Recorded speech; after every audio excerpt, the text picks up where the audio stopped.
and welcome back to the channel. I am your host and Sean Connery of The Consonants Ken Levine. I'm a singer and vocal coach here on YouTube, and today we are looking at Agnes Obel and her song The Curse from Berlin live session. But before we do that, I'd just like to remind you all to please remember to hit that subscribe button, notification bell, so you don't miss out on any of the things that we produce here on the channel every week. And of course, if you're new, hey, I subscribe down below in the comments, and I will do my very best to respond to as many people as I possibly can. Yeah, so this is another suggestion from Solly Wolfgang's daughter.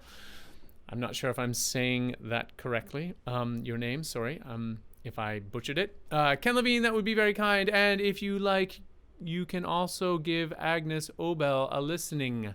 For example, The Curse, taken from Berlin live session. All these ladies have a huge influence on Aurora's career. I hope you enjoy the link. Okay.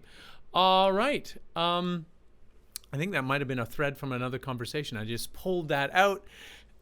But here we are. We're going to check out Agnes Obel and her song, The Curse, live session Berlin 2013. Here we go. 3, 2, 1, go.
I love this. This is I love the whole recording setup. Obviously they've got multiple mics set up all throughout the room. There's such a glorious warmth in that room. You can tell they're in this wonderful old dance hall or performance space somewhere in Berlin, obviously.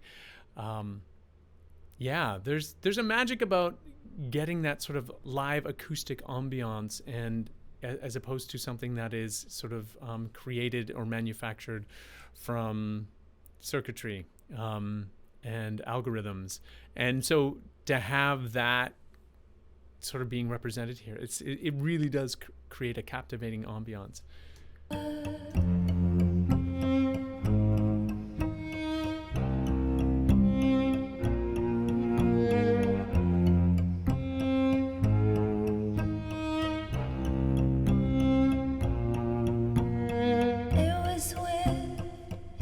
Just another way of a miracle, and no one.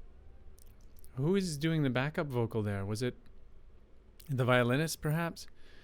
You heard the lovely vocal harmony there at that little moment there, and we just saw, I guess Agnes Obel is the one at the piano, and providing the main vocal. Very hypnotic, very smooth and restrained in that sort of breathy approach. You can see her really hugging the microphone, not hugging it literally, but just very close to it, getting all of that wonderful nuance there. There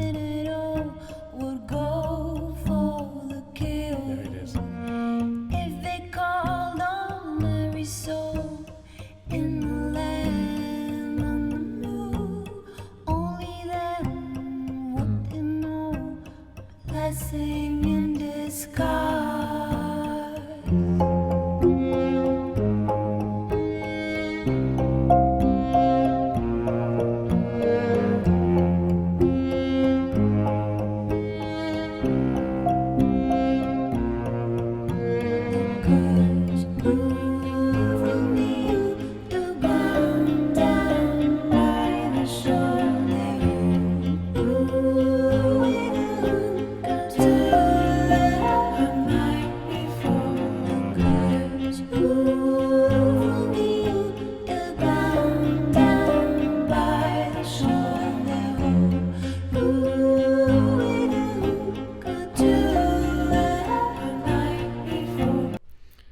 so there's some really interesting things here going on, and I just want to point it out.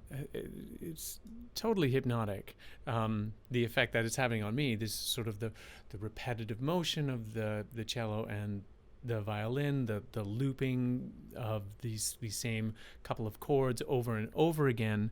And I just wanted to point out the danger of being a pianist, and not danger, but just one of the challenges that you would encounter if you're a pianist and you're singing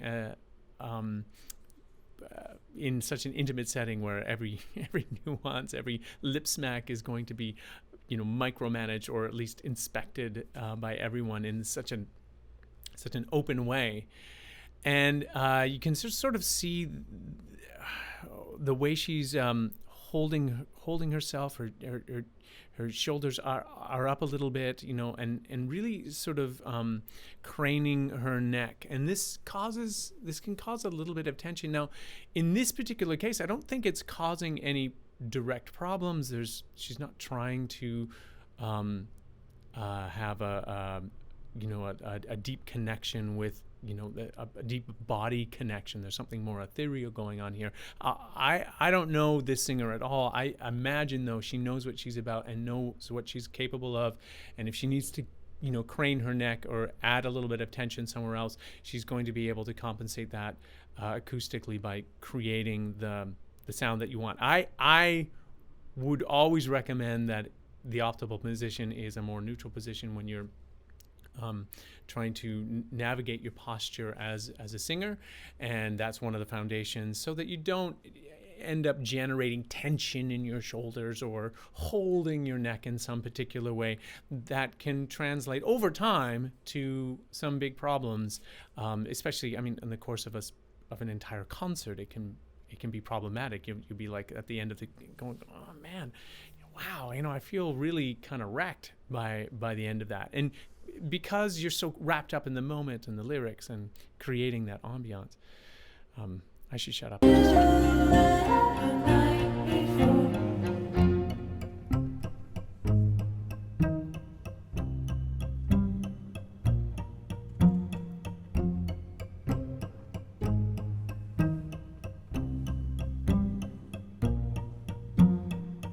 me now, the very soul that look alike.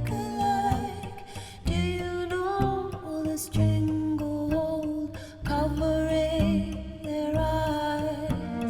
If I call on every soul in the land and the moon, tell me if I'll ever know blessing in disguise.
What a beautiful trio. I just needed to stop there and compliment the other two musicians whose names I don't know, but maybe one of you clever folks does know, and you could leave a comment down below letting me know what the names of that talented violinist and cellist are. They're doing a marvelous job, and it's such a sort of a beautiful, intricate little clockwork piece that they're imbuing with so much restorative soulfulness. Does that make sense?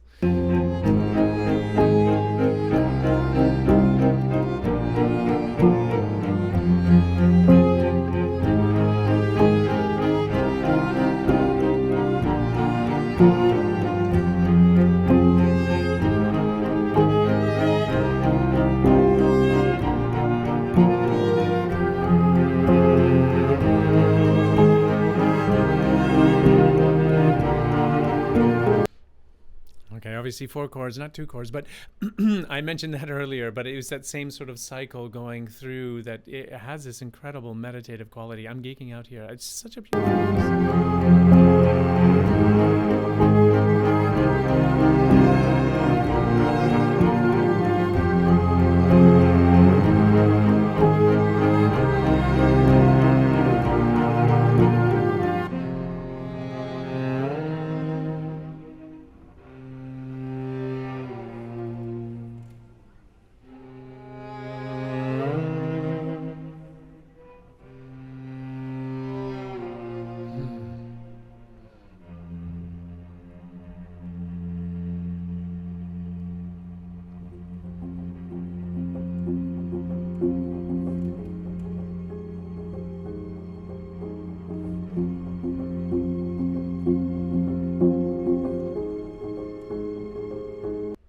So where is that high synth string sound coming from?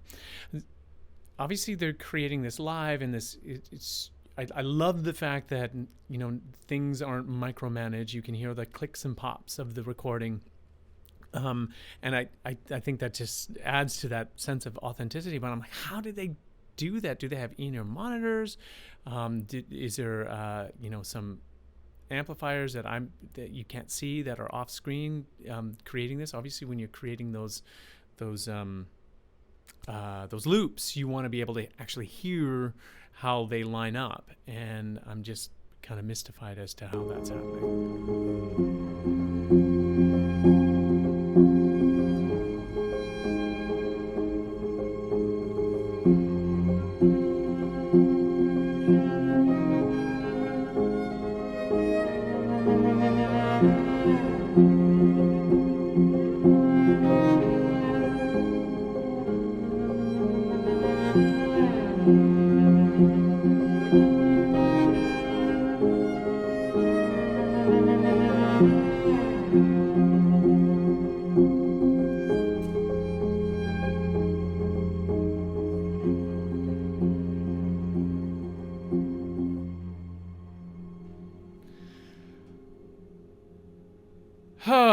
Okay, so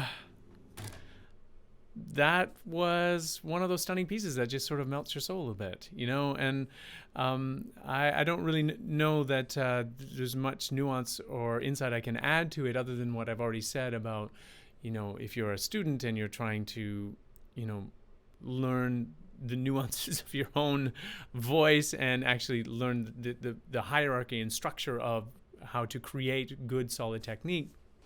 It's kind of like sort of flips it on its head and said, actually what informs great music is emotional connection. And sometimes you don't have the choice to have, the perfect posture and the perfect, technique at inhalation and exhalation and, breath technique and perfect phonation. That's not really the point of all of this. The point is to create something beautiful and intricate, and sometimes that other stuff can just, if you're focused on it too much, can get in the way of you connecting directly with the music. So anyway, that's what I'm going to say about that. And if you are a singer and you're wanting to get a more direct connection both to your technique and to the emotional content of what you're trying to express, I strongly recommend you reach out to a vocal coach. There might be one living in your area. Learning one-on-one is the best way to learn. That being said, times being what there are, it's not always possible. You can certainly reach out to one of us vocal coaches out here in YouTube land. There's lots to choose from. You don't have to work with me, but if you'd like to work with me, I'll be sure to leave those links down below in the description. And as always, please remember to hit that subscribe button, notification bell, so you don't miss out on any of the great stuff that we produce here and interrogate on this channel. And yes, please leave your comments down below. Let me know what you're thinking. I learn a lot from you. Maybe you have some insights into Agnes Obel, and more insight into the curse, and maybe perhaps giving me the names of those two fabulous musicians that were showcased on this particular video, that would be great. If you have made it to the end of this video, thank you so much for watching, and we will see you next time.